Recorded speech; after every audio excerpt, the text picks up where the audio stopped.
விஜய் அவர்கள் திரு மோடி அவர்களை சந்திச்சாங்கல்ல, பிரதமர் அவர்களை சந்திச்சாங்கல்ல, எதுக்கு செஞ்சாங்க? கட்சி தலைவரான பிறகு சந்திச்சாங்களா? கட்சி தலைவர் என்ன கோட்பாட்டின் அடிப்படையில் அவர் இல்ல கட்சி தலைவரான பிறகு சந்தித்தார்களா? இப்ப தமிழ்நாட்டுடைய நலனுக்காக போய் மாண்புமிகு முதலமைச்சர்கள் என்னத்துக்கு சந்திச்சோங்கிறத ஒரு விளக்கத்தை தரணும்ல. இல்ல ஒரு விஷயம் என்னன்னா, அப்பொழுது அவர் ஒரு நடிகராக இருந்தார்.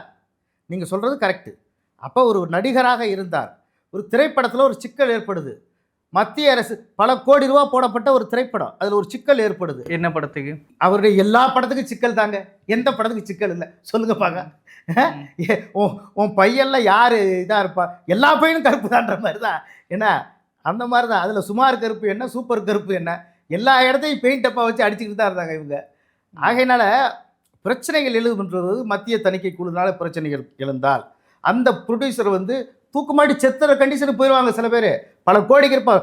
அப்பளத்தையும் விட்டு ரோட்டில் கஞ்சி இல்லாமல் தண்ணி இல்லாமல் குடும்பம் ரோட்டுக்கு வந்து கதறும் போது சரி நாம் முன்னிலையில் இருக்கோம்,